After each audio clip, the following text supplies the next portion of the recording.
Master Tanjiro के पास आकर उसको एक झापड़ लगाता है और कहता है कि कल को तुम्हारी बहन किसी और को मारेगी तो तब तुम क्या करोगे। तो दोस्तों, स्वागत है आपका फिर से हमारे एक और एक्सप्लेनेशन वीडियो में। तो आज हम बात करेंगे डीमन स्लेयर सीजन 1 के एपिसोड 2 के बारे में। किबुत्सुजी मुज़ान, तुम चाहे जहाँ भी छिप जाओ, मैं तुम्हारा पीछा नहीं छोड़ूंगा।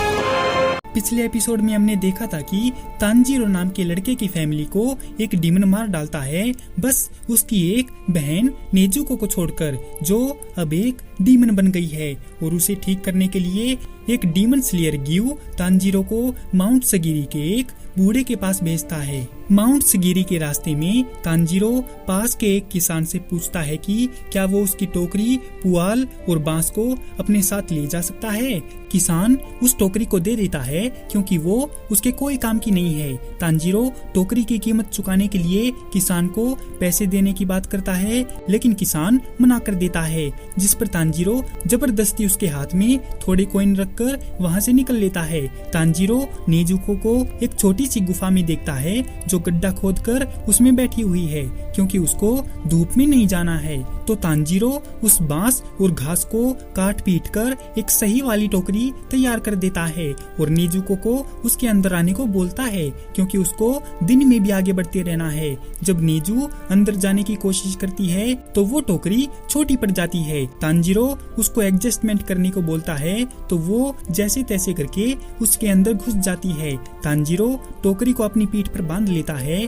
अब उसे धूप से बचाते हुए वो पहाड़ की ओर जाता है और पास की एक लुगाई से माउंट सगिरी का रास्ता पूछता है। तो लुगाई तांजीरो को रास्ते के साथ वार्निंग भी देती है कि रात में बहुत से लोग गायब हो गए हैं, लेकिन तांजीरो उसे चिंता ना करने को बोलकर आगे बढ़ जाता है। रात होने पर तांजीरो और नेजुको जंगल में चल रहे थे तो उन्हें एक घर दिखाई देता है। जैसे ही वो उसके पास जाता है उसे खून की स्मेल आती है और भागकर अंदर जाकर देखता है कि एक डीमन इंसानों को मारकर खा रहा है। खून की स्मेल से नेजुको के मुंह में पानी आ जाता है और उनको देखकर डीमन उसे दूर रहने के लिए बोलता है, क्योंकि वो उसका इलाका है। तभी डीमन तांजीरो पर कूद पड़ता है और उसे बाहर ले आता है। तांजीरो अपनी कुल्हाड़ी से उसकी गर्दन पर वार करता है तो तांजीरो ये देखकर हैरान होता है कि उसका जख्म कुछ ही सेकंड में भर गया और वो फिर से तांजीरो के ऊपर कूदकर उसका गला दबाने लगता है।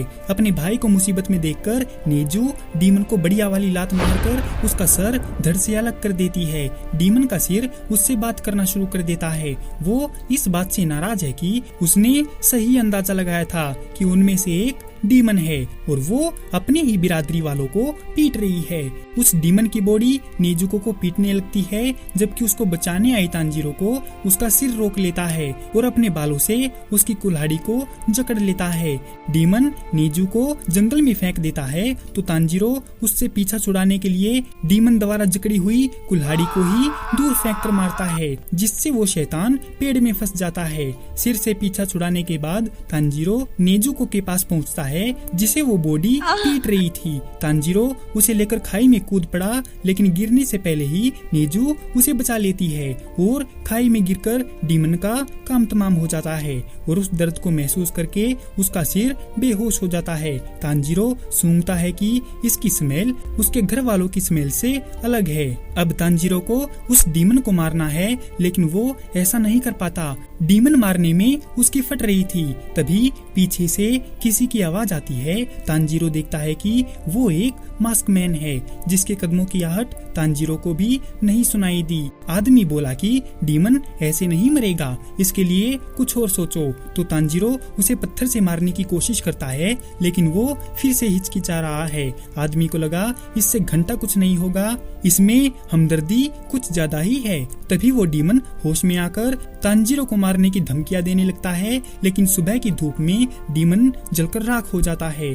धूप में डीमन को जलता देख तांजीरो को नेजुको की फिक्र होती है और अंदर जाकर देखता है कि वो तो टोकरी में छुपकर बैठी थी। तभी तांजीरो को मास्कमैन की याद आती है, तो वो मरे हुए लोगों को दफनाकर उसके लिए प्रार्थना कर रहा था। तांजीरो के उनके पास आने पर वो बताता है कि उसका नाम उरोकोदाकी साकोंजी है और वो जानता है कि उसे ग्यू ने वहाँ पर भेजा है। अब देखो यार, ये नाम कुछ ज्यादा ही लंबा है, इसीलिए मैं इसको मास्टर बुलाऊंगा, तो आप समझ जाना। मास्टर तांजीरो के पास आकर उसको एक झापड़ लगाता है और कहता है कि कल को तुम्हारी बहन किसी और को मारेगी तो तब तुम क्या करोगे, मैं बताता हूँ। पहले तुम उसे मारोगे और फिर अपने आप को। तुम कमजोर इरादे वाले हो, इसीलिए जल्दी फैसला नहीं ले पाते हो। तुमने सोचने में टाइम बर्बाद किया और सुबह तक एक डीमन भी नहीं मार पाए। अगर तांजीरो नेजुको को साथ रखना चाहता है तो उसे ध्यान रखना होगा कि वो किसी इनोसेंट पर्सन को ना मारे। इसके बाद मास्टर डिसाइड करता है कि वो तांजीरो को डीमन स्लेयर बनने की ट्रेनिंग देगा।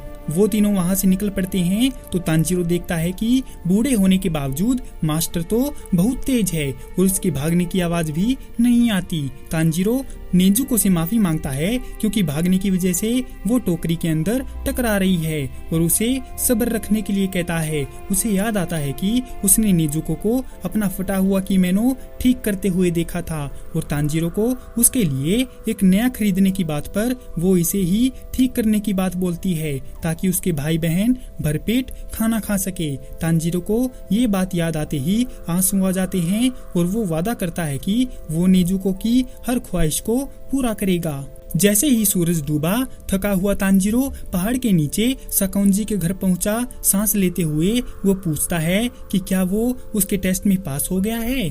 इस पर साकुंजी ने कहा कि टेस्ट तो अभी शुरू होगा और वे पहाड़ पर चढ़ेंगे, जिससे तांजीरो को झटका लगता है। साकुंजी के नेजुको की रक्षा की जिम्मेदारी लेने और नेजु के अंदर सो जाने के बाद साकुंजी और तांजीरो पहाड़ पर चढ़ते हैं, लेकिन तांजीरो को थकान महसूस होती है और अब उसे चक्कर आ रहा है। अचानक साकुंजी अपने रास्ते पर रुक जाता है और तांजीरो की ओर मुड़ता है। वो तांजीरो को ऑर्डर देता है कि सुबह होने से पहले पहाड़ पर से उतरकर उसके घर पहुंच जाए। इतना बोलकर साकुंजी वहां से गायब हो जाता है। तांजीरो को लगा कि वो मास्टर की स्मेल सूंघकर आसानी से घर चला जाएगा, लेकिन उसका भ्रम तब टूटता है जब वो वहां बिछाए गए जाल में फंसता है। जैसे कि पहले एक रस्सी से ठोकर, फिर पत्थरों की वजह से गड्ढे में गिरना, गड्ढे से निकलकर एक बड़े से पेड़ के हिस्से से टकराना। अगर तांजीरो ऐसे ही फंसता रहा तो वो घर नहीं जा पाएगा। पहाड़ पर हवा पतली होने से उसको सांस लेने में भी दिक्कत हो रही थी। तांजीरो एक गहरी सांस लेता है और सही रास्ता पहचान कर बिछाए गए जाल से बचकर पहाड़ से नीचे उतरने लगता है। तभी वो एक बैम्बू से टकराकर गिर गया और उसके ऊपर बहुत सारे बैम्बू आकर गिरने लगे। तो तांजीरो हिम्मत करके आगे बढ़ने लगा और घर पर मास्टर नेजु की देखभाल कर रहे थे। तभी तांजीरो सारे ट्रैप को पार करके थका हुआ सुबह से पहले घर आ जाता है। नेजु के पास बैठा मास्टर तांजीरो को देखते हुए याद करता है कि जब गियू ने एक मैसेज भेजने वाले कौवे की मदद से संदेश भेजा था, जिसमें लिखा था कि मैं एक लड़के को भेज रहा हूँ जो डीमन स्लेयर बनना चाहता है। ये मुझसे बहादुरी से लड़ा था। इसकी फैमिली को डीमंस ने मार डाला, जबकि छोटी बहन को डीमन बना दिया गया, लेकिन वो किसी इंसान पर अटैक नहीं करती। और मुझे लगता है ये दोनों भाई बहन बाकी सबसे अलग हैं। ये लड़का बिल्कुल आप जैसा है मास्टर, क्योंकि इसके सूंघने की शक्ति ज्यादा है और अगर आप इसे ट्रेनिंग देंगे तो ये आपसे भी आगे निकल जाएगा। एंड आई होप कि आप सेफ एंड हेल्दी रहे मास्टर। प्रेजेंट में साकुंजी थके हुए घायल तांजीरो को देखता है और उसे अपना स्टूडेंट बना लेता है। इसी के साथ ये एपिसोड यहीं पर खत्म हो जाता है। तो दोस्तों, कैसी लगी आपको डीमन स्लेयर सीजन 1 के एपिसोड 2 की ये एक्सप्लेनेशन वीडियो? अगर आपको ये वीडियो पसंद आई हो तो इस वीडियो को लाइक और हमारे चैनल को सब्सक्राइब जरूर करें। आपका हमारी वीडियो देखने के लिए बहुत बहुत धन्यवाद और शुक्रिया।